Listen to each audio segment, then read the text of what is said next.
I'm just gonna do like a quick hello everybody. Thanks for being patient. Thanks for bearing with us as we deal through all these technical difficulties. We really appreciate your understanding, and we're just gonna get started momentarily.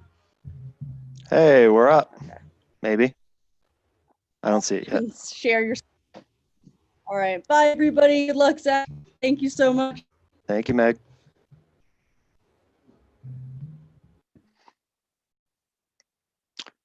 Is it working? Do you guys see it? Yep, it's working. All right, we're live. Yes. Cool. Hello, my name is Cameron Morshed, and I was on FRC 971 from the years 2012 to 2016. And during my senior year, I was 3, the 2, 1, go. president. So I just graduated. You're good, Zach. Go for it. All right. Hi, everyone. My name is Zach Marks. Today, we're going to be talking about things you're probably doing wrong.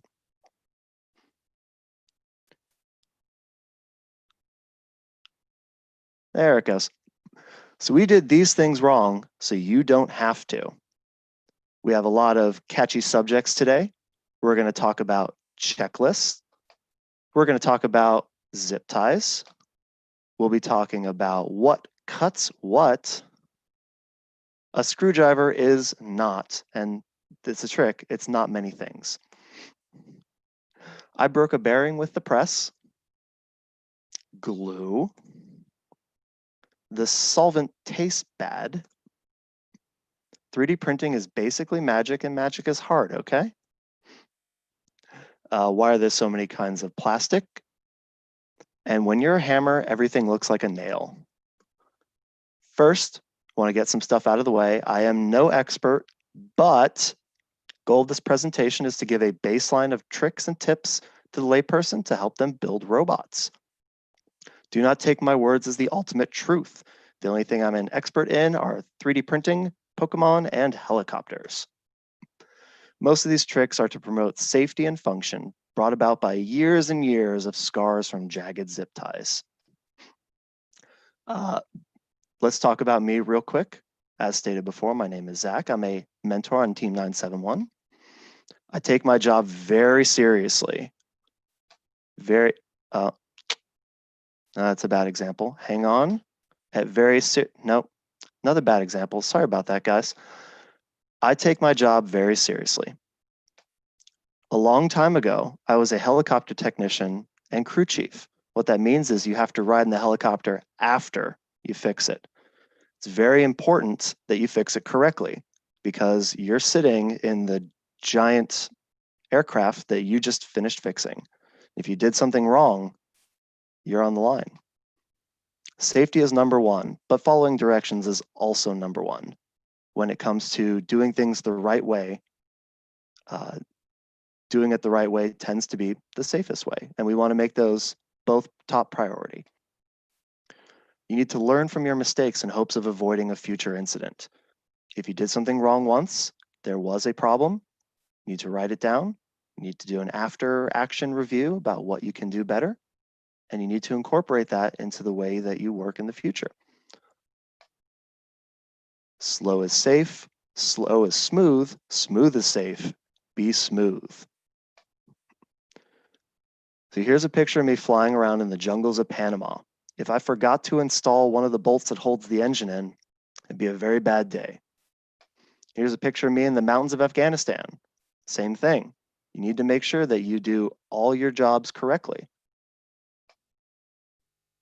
First one is actually a little bit dry, but it's something that we've developed over years and years of doing this. We're going to do checklists. If you look to the right, you can see the actual checklist for starting the engines on the helicopter. If it's good enough for a pilot, it's good enough for you. And all of aviation lives by these checklists. An example of an FRC checklist before a match would be, is your battery installed? Is your battery connected? Is your Robo-Rio connected? Is your Wi-Fi modem connected?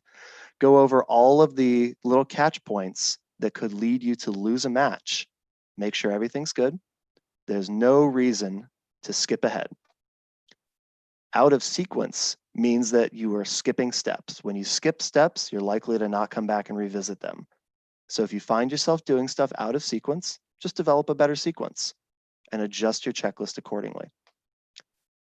And for those of you familiar with the internet, Leroy Jenkins rushed in and ruined a bunch of his friends' fun time in a video game. You do not want to rush when you're doing your checklist. If you only have a few minutes to get out there and start your match, you have a few minutes to run through your checklist and make sure that everything is connected. So now let's get into the fun stuff. Zip ties. Zip ties are a constant pain source for me, mostly because people are not doing them correctly and it can lead to little injuries on your hands. We're going to go over some pictures, by the way. I have plenty of pictures to share with you guys. The first thing about zip ties is one is never enough. There's no reason to go short on zip ties. Zip ties are cheap, zip ties are plentiful, and they're made to be consumable. Use as many zip ties as you need to get the job done. You want your zip ties to be flat, flush, and firm. You want them to be flat against all open surfaces. You want them to be flush, so they're providing good contact. You want them to be firm. That way, nothing that you're holding down with the zip tie can move around. We have a fun picture of a battery falling out of a robot because it wasn't zip tied incorrectly. I'll get there in a moment. Picture's on the next slide. Use zip ties to keep wires out of the mechanisms on your robots. You don't want your electrical connectors getting caught up in your transmission. So use as many zip ties as you need to get those wires out of the way. You need to keep them neat and tidy, or else you risk them getting ripped out during a match. Once you yank down on a zip tie, you'll have a long tail. We're going to talk about the right way to cut the tail of the zip tie off. And following in with that, we have why is everything so sharp?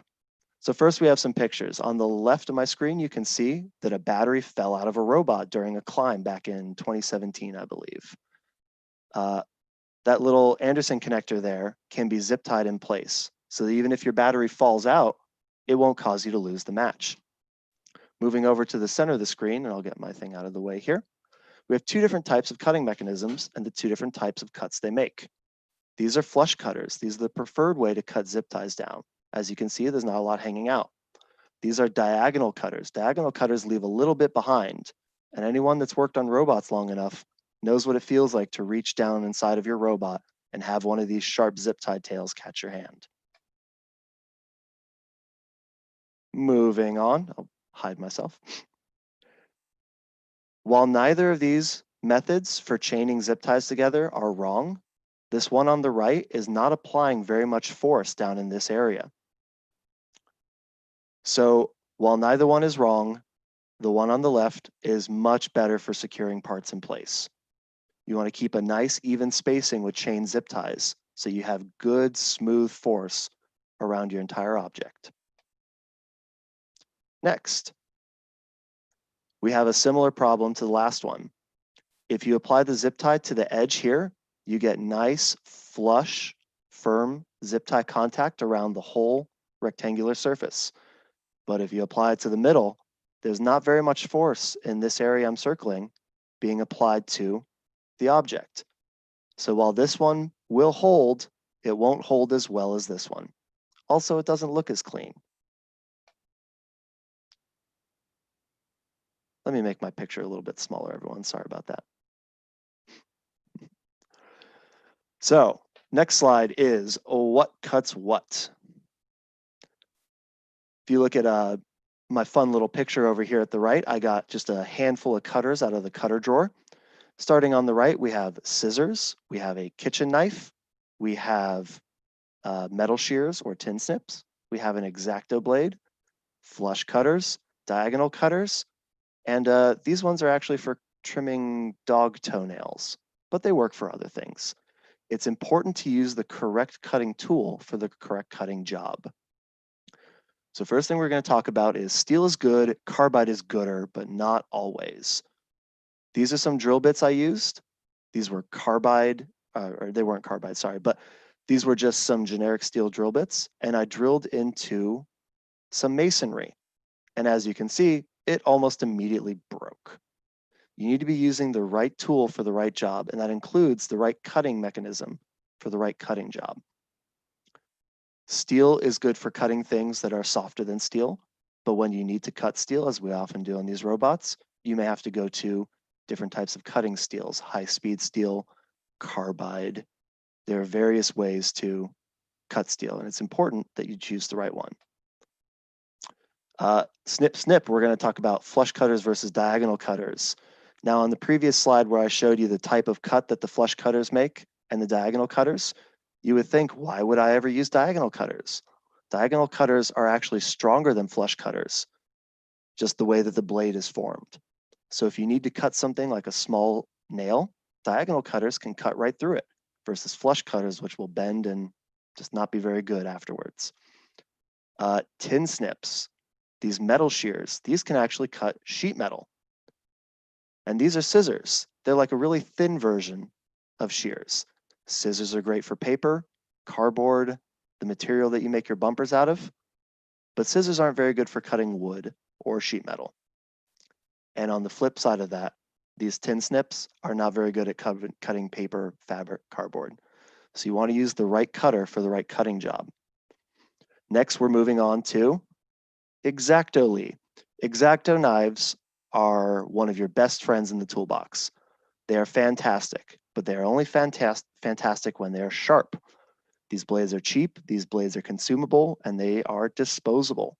A dull X-Acto knife is a useless X-Acto knife. So it's very important to keep everything sharp. Why is everything so sharp? Part 2. Most injuries when using a blade or a cutting mechanism occur when the mechanism isn't sharp enough. So it's very important to not only use these tools correctly, but part of that is making sure that they're sharp the whole time. When a tool is no longer sharp, it is worn out past its service life, needs to be replaced. Fillet o fish. When you are filleting a fish, it's important that you cut the correct way. And I know you can't see my hands. When using a cutting tool, there is a correct way to cut, and it depends on the job you're doing. If you're using scissors to cut carbon fiber, cutting one direction along the fiber may not work at all. It'll dull your scissors and it'll just crinkle up the carbon fiber. And that works in most situations. You want to be safe and you want to cut away from yourself, obviously, when using the blade. But if you're not cutting in the correct orientation, your cutting tool is basically useless. Finally, we have what I call childproofing. You need to have your sharp tools separated from your regular tools. You don't want to have an X-Acto knife sitting in your screwdriver drawer. And also, when the X-Acto knife is past its service life, you need to make sure you dispose of it correctly. There's many ways to dispose of a sharp tool correctly. And one of them is not just throwing it in the trash. That's just leaving a sharp object in the trash for whoever takes the garbage bag out to find later. It's not a good day. There's plenty of safe ways. There's plenty of sharps containers. You'll see like a little yellow bottle that says sharps. You throw your blades in there. When you're done, you seal it, you throw it in the trash, and it's no longer a hazard. All right, moving on. Screwdrivers. Screwdrivers are the #1 misused tool in my experience. A screwdriver is not a chisel. Please don't use a screwdriver to chip away at things. A screwdriver is not a pry bar. Don't use it to spread components apart. There are proper tools for that. And the reason why is screwdrivers tend to be made to a different hardness than a chisel or a pry bar. You can risk snapping them. A screwdriver is not a different screwdriver. If you look at the picture on the right, you'll see all sorts of different screw type bits. I don't want to catch you using a flathead in a Torx. I don't want to use a Torx in an Allen key. Don't use a #1 Phillips for a #2 Phillips job, so on and so forth. Why is everything so sharp? Part 3. There's going to be a lot of these, guys. You need to keep your screwdriver bits in good working condition. In the same way that an X-Acto knife only works when it's sharp, a screwdriver bit only works when it is not damaged. If you bend your flathead screwdriver, it's not going to work anymore as a flathead. So it's very important to keep the flats flat. Keep your Phillips sharp. And when it's past its service life, if you continue to use it, you risk damaging all of the hardware that you're screwing in and out. So just use it correctly. I swear I hit a button. There we go. A screwdriver is not a paint scraper. So screwdrivers are hard, they're metal. And if you are scraping paint off of a metal surface with a metal object, you risk scraping that metal surface. You need to use the correct material paint scraper when doing those jobs. A screwdriver is not a drill. I can't tell you how many times I've seen someone just getting in there to get a thing out. A screwdriver is not a drill. No, seriously, a screwdriver is not a drill. I've caught students before using screwdriver bits because it was the right size and they couldn't find the correct drill bit. So please, please, please only use a screwdriver for its intended purpose. This is an actual picture of my actual girlfriend using scissors to assemble furniture where she was supposed to be using a screwdriver. Please, everyone, use the correct tool for the job. Next, we're going to talk about the correct way to use a press, in this case, a small arbor press. Bearings are expensive when you break 8 of them. I'm going to stop presenting for a moment so you can see my screen, or sorry, so you can see me, and I'm going to hold up. Here we go. See this little 3D printed bearing? When you're trying to press this 3D printed bearing out of its hole, there's a few correct ways to do so. If you press on the inner race or the balls, you risk damaging them. You want to push on the outer race only. But if you only push in one part of the outer race,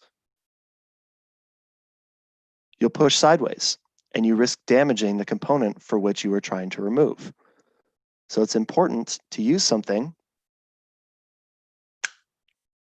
that correctly meshes with the bearing to push it out. Let's go back to my screen. It won't move. I tried everything. If you see the meme to the right, where you can tell that someone clearly just kept hitting the nails harder and harder until they went into place, that's not the right thing to do with the press. If it doesn't move fairly easily, you're probably doing something wrong. Take a step back, reassess what you're doing. You may even have to create a special tool to remove something.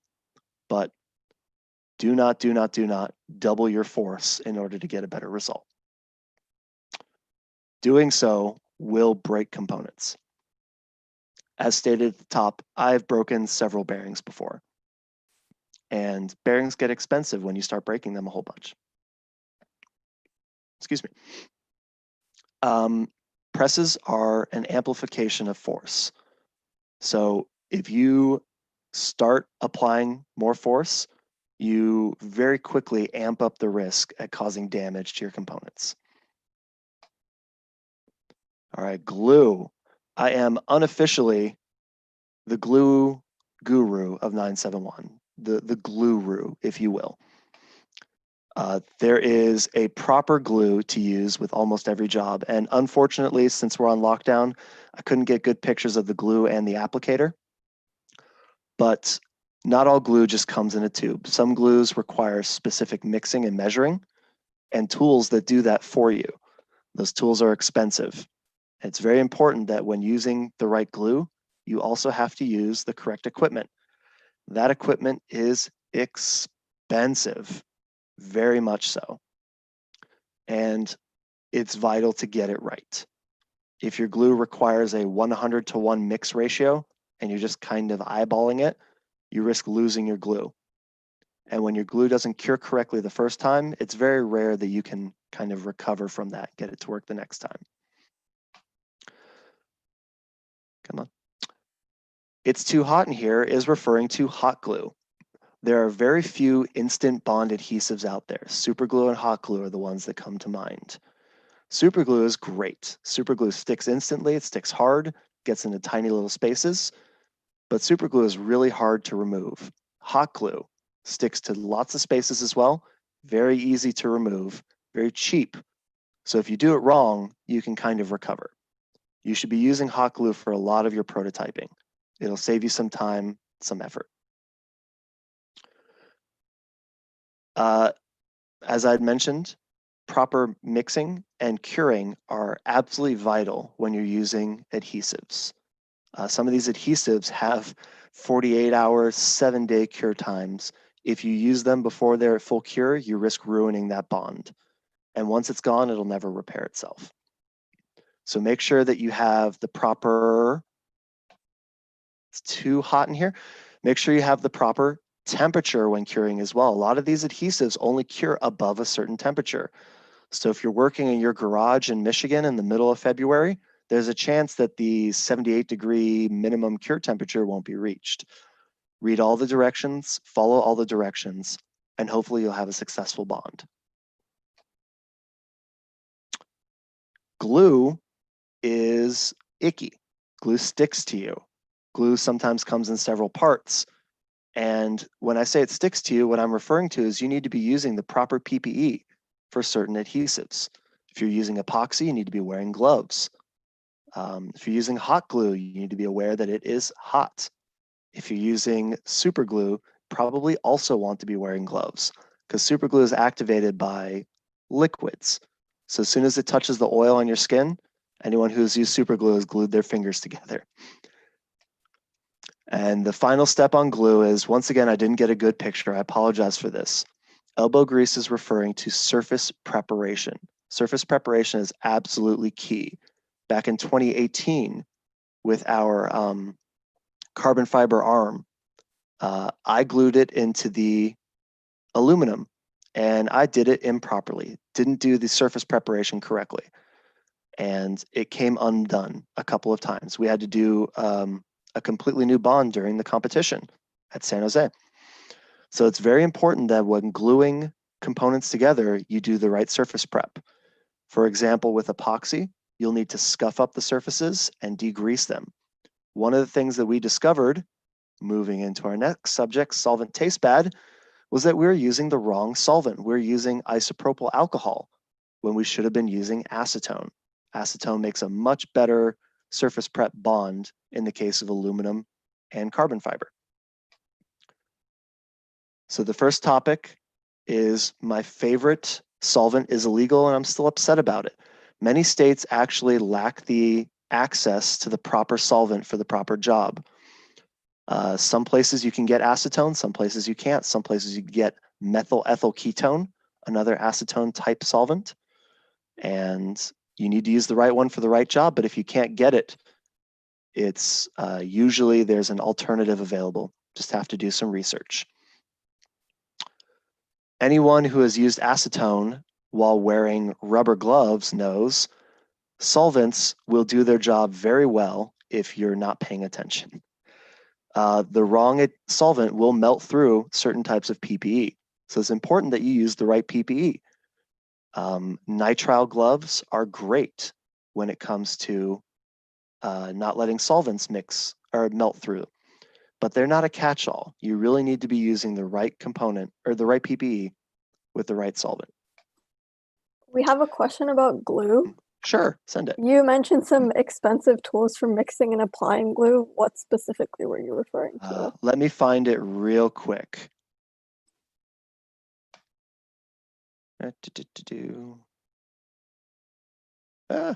Back.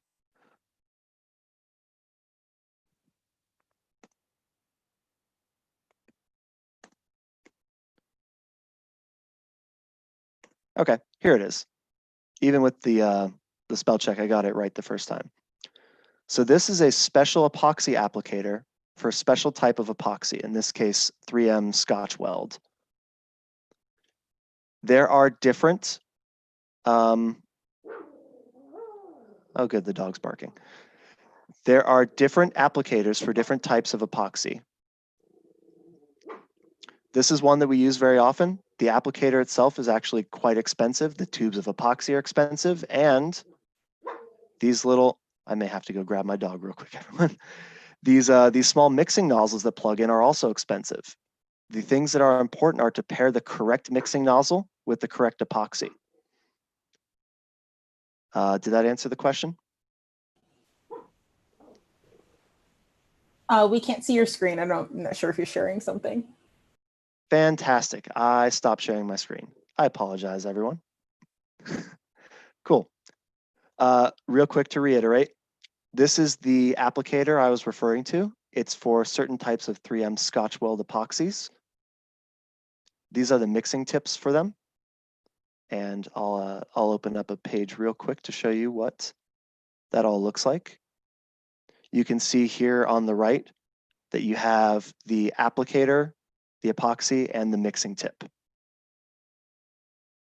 Apologize, everyone. I stopped sharing my screen. Did that answer the question? Yes. Yes, I think that answers Okay. the question. Then All right. another question, I think, from talking about solvent. When Sure. you mentioned rubber gloves, did you mean nitrile? And if you did, do you have any good alternatives? So I meant that rubber is different than nitrile. You can buy rubber gloves. There's various types of rubber. There's nitrile rubber, there's latex rubber. Some of them are even just plain rubber. And when shopping for gloves, they will often list the types of solvents that they are not susceptible to.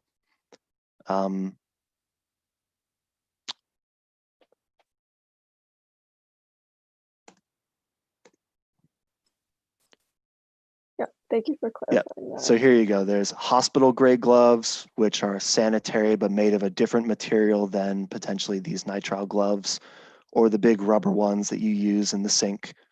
Things to look for are chemical resistant. It's not a catch-all, but that's key to making sure that they're not going to melt on you. Any more questions? Not right now. All right. Sorry about that. So, alcohol is useful as a solvent in many cases. I talked earlier about how hot glue is amazing. Well, rubbing alcohol basically dissolves hot glue. It's one of the best ways at removing it. But I had also mentioned how we'd used rubbing alcohol for surface prep on aluminum to carbon fiber bonding and how it was not the solution.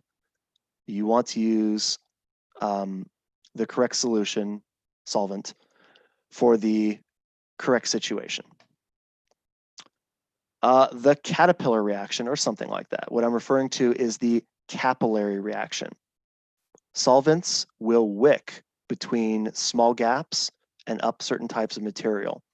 So you don't necessarily need to dunk an entire component in a solvent bath in order to remove the adhesive below. Sometimes just a small application of acetone between two bonded surfaces will be enough to wick up inside and remove the glue. One more question. Yes, please. What's your stance on vinyl gloves? Vinyl gloves. I really don't see a reason to not use nitrile. Nitrile is a little bit better at stopping like punctures and penetrations. So if you get nitrile gloves, they will work for like handling sharp stuff as well as handling things that are solvents. Thank you. Sure. So I mentioned alcohol is the solution. Well, with all solvents, solvents are chemicals. Chemicals are or can be pretty harmful to you. And this is a bottle of methanol that I purchased. And as you can see on the left side of the bottle, it's labeled as denatured alcohol or ethanol. The caption reads right around here that methanol is absorbed through the skin and is highly toxic. So, does this bottle contain 99.9% pure methanol or is it denatured alcohol? Denatured alcohol is not as harmful to the skin because it's only 5%.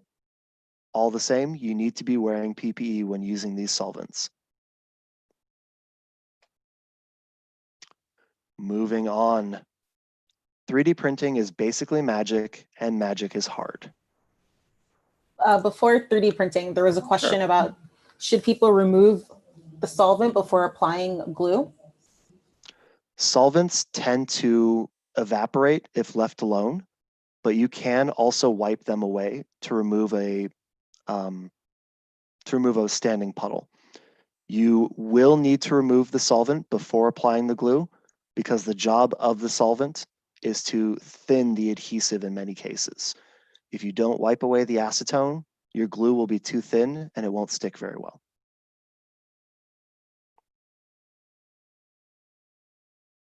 Good to go? Yep, we're good. All right. 3D printing is basically magic, and magic is hard. If you remember the beginning of my lecture, I mentioned one of the 3 things I'm an expert at is 3D printing. We're going to touch on some simple things here to stop from a lot of errors that I see people make constantly. Magic numbers are important. Let me make this real small. What magic numbers is referring to is printers have minimum resolutions at which they are capable of achieving. The resolutions are based on either the size of the nozzle of the 3D printer or the type of stepper motor and screw it is attached to it. In the case of the low market Creality 3D printers, that magic number is 0.04 millimeters. For Prusa printers, it's 0.05. And the way that that manifests itself is I created this part in SolidWorks. These are all different height steps. But then when I sent it over to my 3D printer, you can see it didn't quite translate very well. What were several steps of different widths and heights basically got rounded down. And the reason for that is the nozzle was 0.4 millimeters. So all these open gaps here, the gray is how big the part was supposed to be, are just not going to be printed correctly.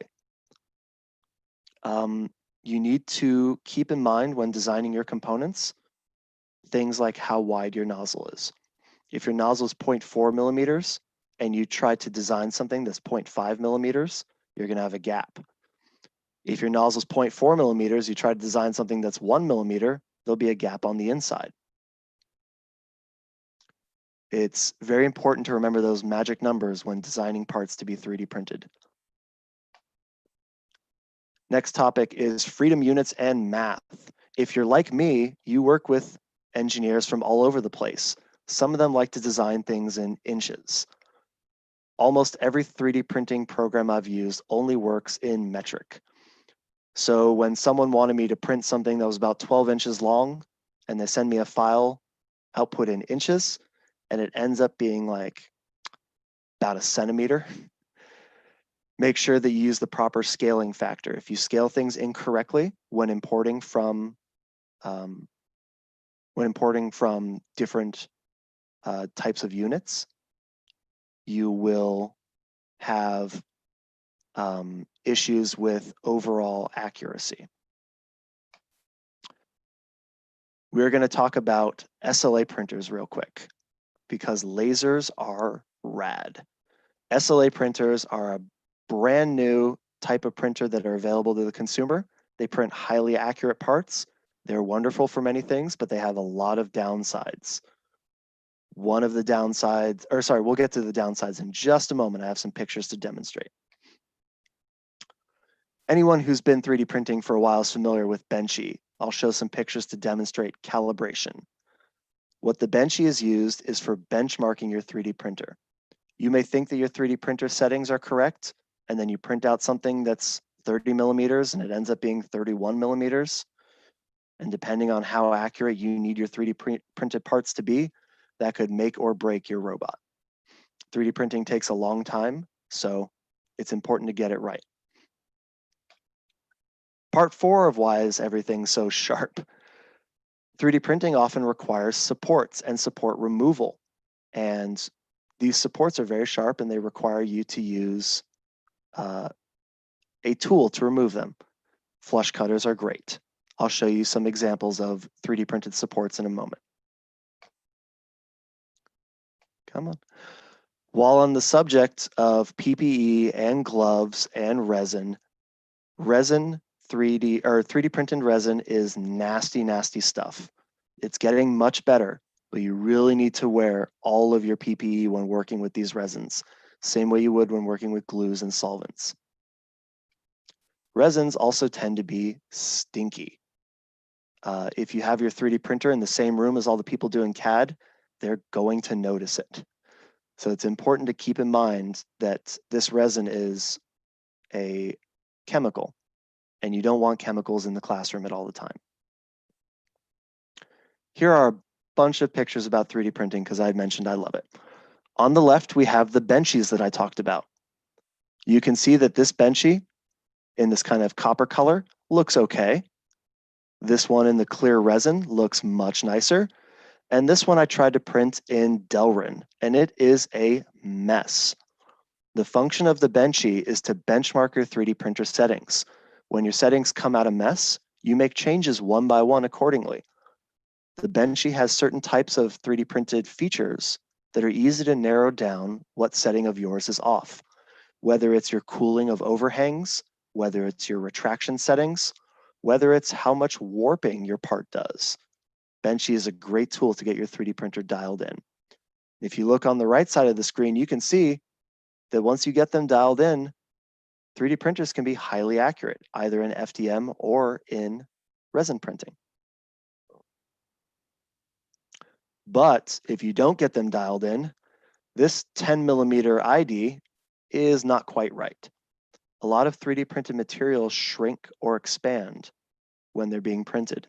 In this case, I was printing Delrin. Delrin shrinks when you print it. And it shrinks by a fairly constant amount. This was supposed to be 20mm, this was supposed to be 10mm. So if you wanted to print this part in Delrin, you can either make your holes bigger or you can scale your part up. On the right, you can see what good retraction settings look like and what bad retraction settings look like. On the left, you'll see me wearing a whole bunch of PPE in order to work with resin 3D printing. These are the supports that I'd mentioned. I have a picture of those being generated in just a moment, but this part is still wet. And one of the things that you have to do with resin 3D prints is you have to post-process them. Usually that involves a cutting fluid, a solvent, alcohol in the case of this. So you need to wear gloves when working with the resin because the resin can be toxic. You need to wear gloves because the solvent can be toxic. Here's an example of a down market resin 3D printer that this component was printed on. These are something like $270. So they're no longer $3,000 Formlabs printers. The accessibility of resin printing has come down a lot. Here's some more resin prints. You can see what the supports generated look like on the computer and in real life. You would be removing these supports with flush cutters. And when you remove them, they are sharp. It's essentially a tiny little plastic needle. You need to be careful. You need to wear gloves because you're working with resin. You need to wear gloves because you're working with sharp objects. So just keep that in mind when resin 3D printing. This picture is great and terrible. I wish I could get a better one, but on short notice, this was all I had. This shows the importance of 3D printer or 3D print orientation. These parts were printed vertically, and you can see how the circles came out very round. These parts were printed horizontally. The circles are not round. And also these layer lines going across, you can kind of see them there, make a bunch of flats as well as shear planes. So when I tried to assemble this and I put a bolt through, it almost immediately broke. 3D printing orientation is vital to get right if you want your part to be strong enough to be useful. Here's an example of a robot component printed with a bunch of different colored resins. If you get your settings dialed in and you get your post-processing down, you can make awesome looking prototypes with resin 3D printing. It'll save you a lot of time and potentially headaches. On the subject of 3D printing, we're working with plastics. Why are there so many plastics? Well, sometimes you need something slippery. For your slippery plastics, maybe something like the lining of an inside of a hood. Let me get this picture back up because I don't have pictures of this. For slippery plastics, you want to be using something like PTFE Teflon or HDPE or POM Delrin. Sometimes you want bendy plastics. Bendy plastics might be your nylons, your TPUs. Sometimes you want sturdy plastics, your ultra high modulus weight HDPE, polycarbonate. It all depends on what component you're making, whether you're 3D printing or machining it, and how big the component is. On the Teflon, subject of 3D printing, yes. what are some of the most commonly 3D printed parts on our robots? On our robots, we make a lot of small components to hold like camera enclosures. I wish I had some good 3D printed pictures from our robot. I apologize for not providing those, guys. Yeah, we made some camera enclosures. We 3D printed some small mechanisms. Spacers and pulleys are something that we like 3D printing, because sometimes we want a very specific pulley, not always the size of the teeth, but also the offsets, what type of belt we're interconnecting with, stuff like that. Can you guys think of any examples of stuff we 3D printed? Yeah, I would say spacers and pulleys are the examples that I can think of. Yeah, spacers and pulleys are the big ones. Not always a and fan then- of that, but yep. Yeah, and then another question going back to what you were talking about earlier. What Sure. tool would you use to cut off the end of a sim if you wanted to use it with the versaplanetary gearbox?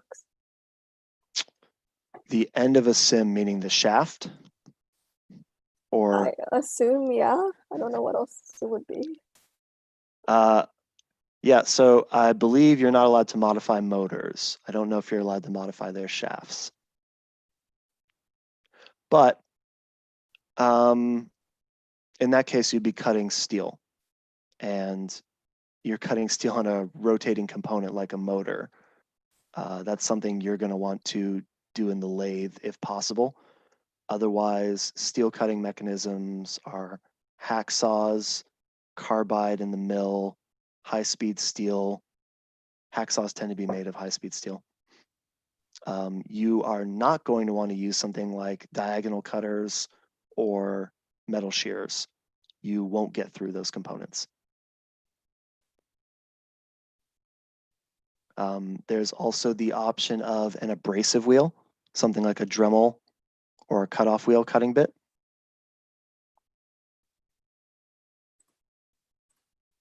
That's all the Good. questions we have for now. Okay. Continuing on with plastics. This fancy looking word is the name of the plastic that makes up water bottles, polyethylene terephthalate. Polyethylene terephthalate is great for holding water. It is not so great for holding acetone, for example, or alcohol, isopropyl, or other solvents that would eat through this plastic slowly. It's very important to use the correct plastic for the correct job. And the final touch on plastics is definitely not food safe. Almost all 3D printed plastics that any of us would be using are not food safe. And when they're not food safe, it means that it's also not really safe to ingest it. Need to be careful when working around plastics. Need to wash your hands before eating dinner after you've been cutting stuff on the lathe all day. Some of these plastics that get into your system are cumulative and they can do some damage later on. So plastic does not always mean that it is safe for you to touch, handle, ingest, or so on. Are there ways to make hybrid plastics that are, for example, both bendy and slippery? Of course. One of the ways is encapsulating plastics. You would put a rigid plastic inside of a flexible plastic. Also, some 3D printers or other machines allow you to mix plastics on your own. You'll have your flexible PETG and your less flexible PLA, and you'll get a blended PLA PETG that's a little bit flexy, a little bit stiff. Most plastics that you'll be working with, you're just going to want to buy them in the type of flexible stiffness, slipperiness that you want. It's much better to just plan according to the material you have rather than try to kit bash materials together in order to get a new result. If we were really good at doing that, I mean, I would be 3D printing my own zip ties rather than buying them. Anything else? Not right now. All right. For this next one, when you're a hammer, everything looks like a nail.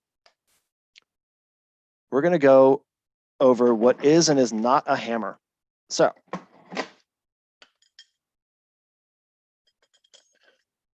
this is a hammer, right?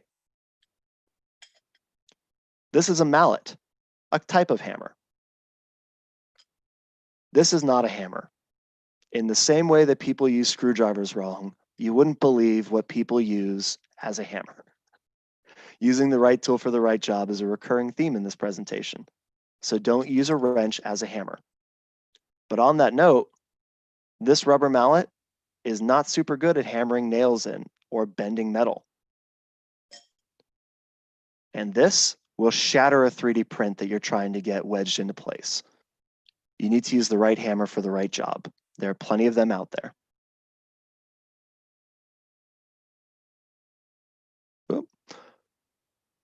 The correct way to use a wrench, I have a slide coming up that demonstrates. I've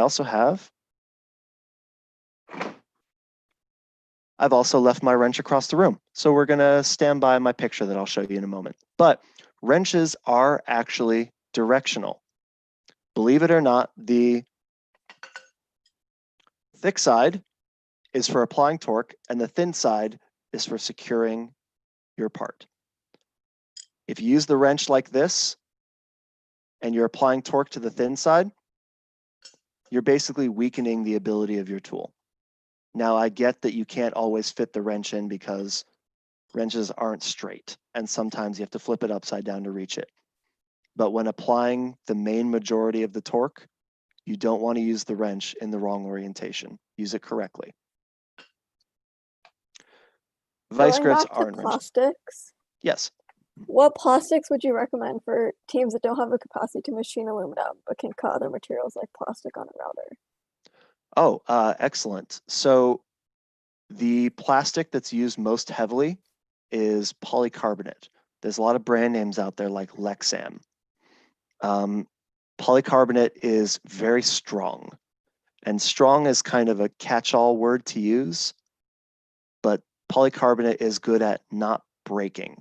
It is a little bit flexible though, so you need to keep that in mind. If you remember 971's 2019 intake mechanism, the sides of it were made of polycarb and it would flap around as we drove, but it also never broke. So that stuff's great.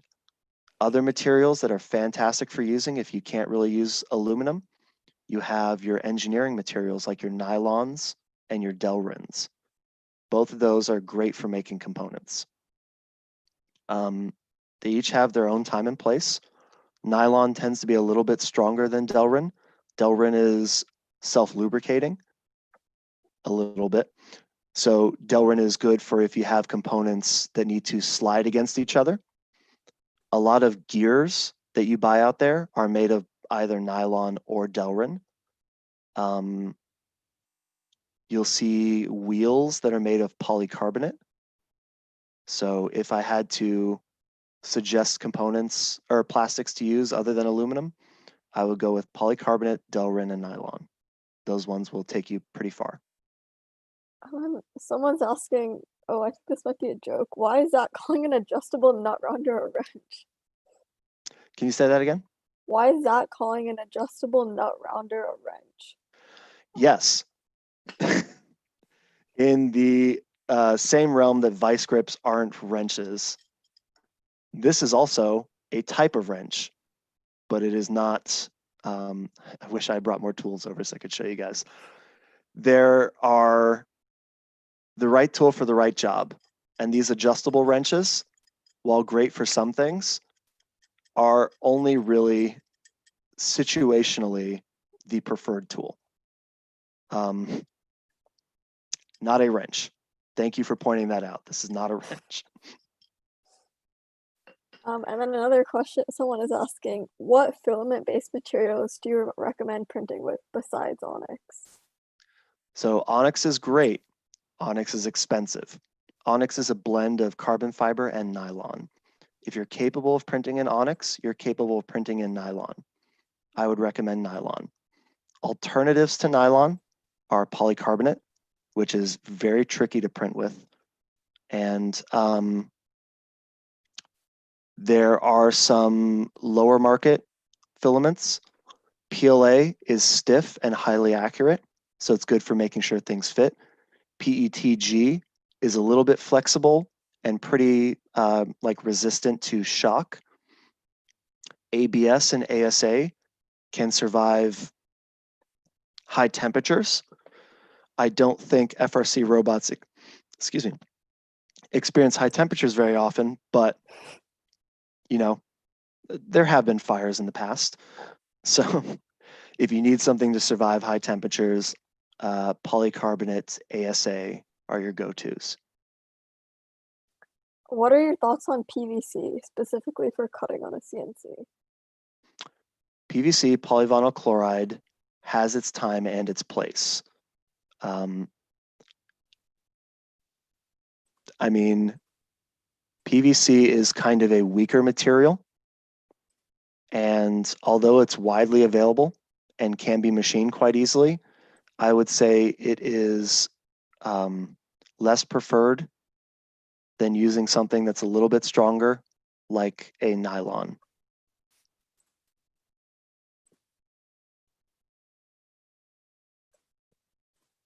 Thank you. That's all we have for right now. Good, good, good. Yep. Sorry about the interruptions, guys, but I prefer to just get shouted at and answer the questions as they come. So vice grips aren't wrenches. In the same land where this is not a wrench, vice grips are not wrenches. Vice grips have a little gap in the middle, which we'll show in a picture in a moment, that is great for rounding off hex head bolts. Please don't use vice grips when you could be using a wrench. We'll talk about torque wrenches. I brought my little torque wrench here, and I'm going to demonstrate the right way to use it and read it. There's a time and a place for torque wrenches. Generally, you won't be using them on the robot unless someone really has a specific need for a specific torque. Sometimes that comes when you use an off-the-shelf component and it gives you a torque spec. So rather than just kind of crank it down until it feels good, I'll show you how to use a torque wrench. And the last is a method that I call 1-1-2 repeat. It's a good way to use a hammer without hitting your thumb. Oh, all my pictures are gone. Fantastic. Sorry about that, everyone.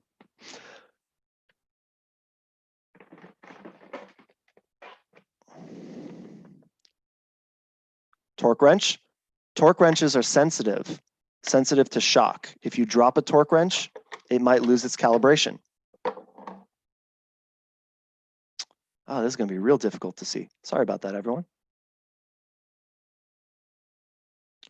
So there's a small scale that can be read, as well as a dial that you turn, and this is going to be miserable, I apologize.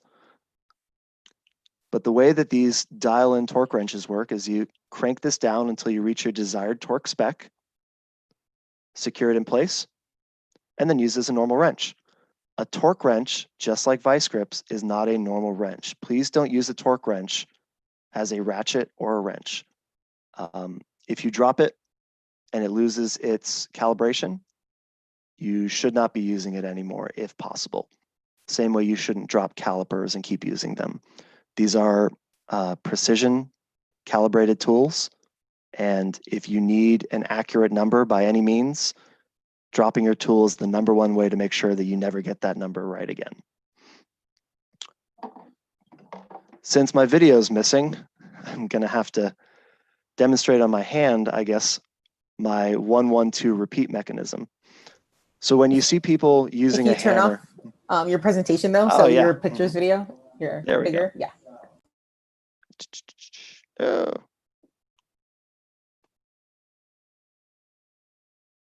Oh, I know what I'm doing. All right, can you see me now? Yes, thank you. Sorry about that, everyone. I'll show you the torque wrench again real quick because my bad. Apologize. I actually took some nice pictures, I promise. There's the scale I was talking about. That's what you use to determine what the torque setting of your torque wrench is. Everyone has walked into a shop and seen someone wildly flailing a hammer around. And unfortunately for many of us, a lot of us have had to hold a component in place while someone is wildly flailing the hammer around. So the best trick that I've found for the rookie to make sure that they don't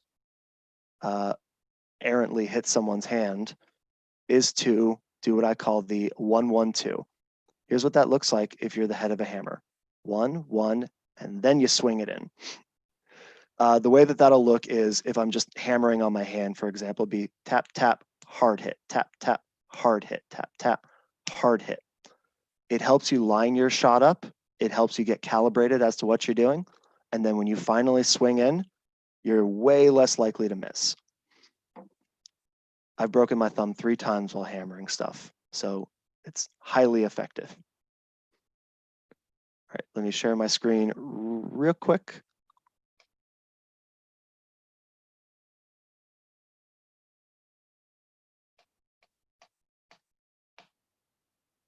Come on.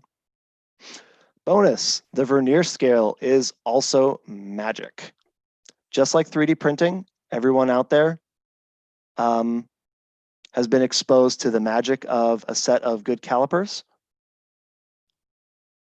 Oh, I gotta stop doing this already. Okay. A good pair of calipers. Lost all my pictures, guys. I apologize for that. Good pair of calipers. This is not. This is a cheap pair of calipers. But it's very important that you zero your calipers correctly. So if you can see that, it says 0. I just turned it on. The best way to zero your calipers is when you turn it on, using the mechanism for tightening and loosening them.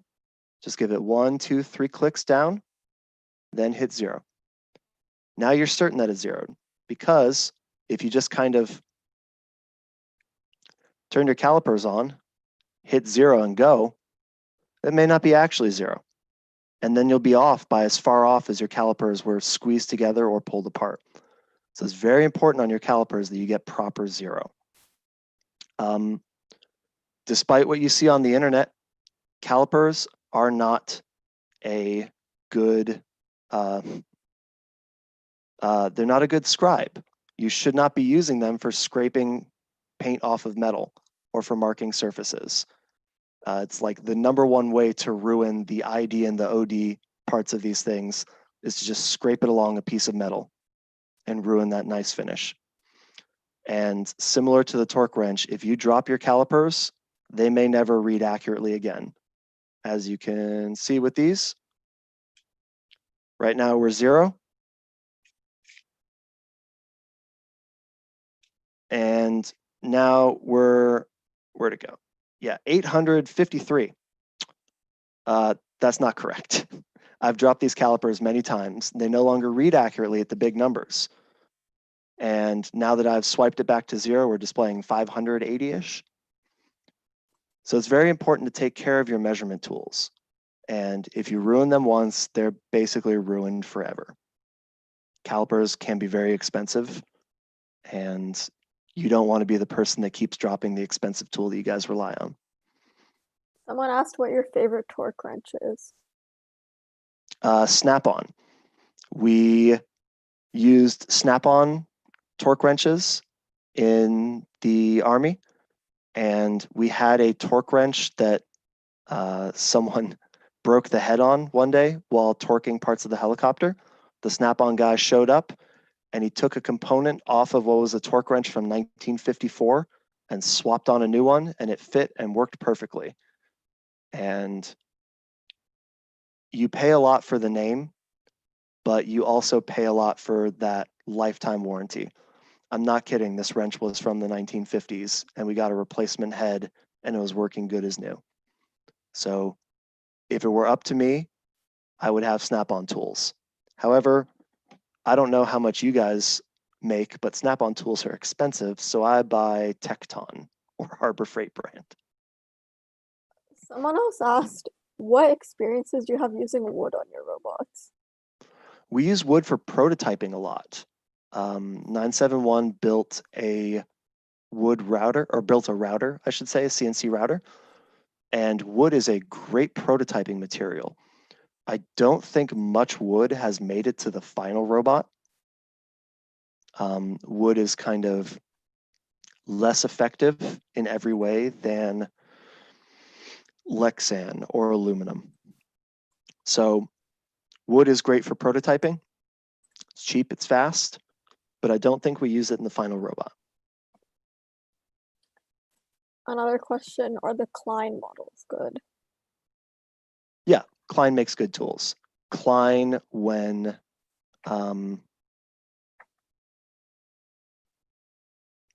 yeah, they're all pretty good. In fact, what's it called? I think Wen is the same. Any other questions? That's all I have at the moment. All right, guys. Sorry about the pictures. Sorry about rambling so much, and also sorry for the technical difficulties. I am available if you have any further questions, but I believe we need to wrap this up. So thank you for tuning into my TED Talk, and good luck building robots. Sounds good. Thank you, Zach. Bye, everyone.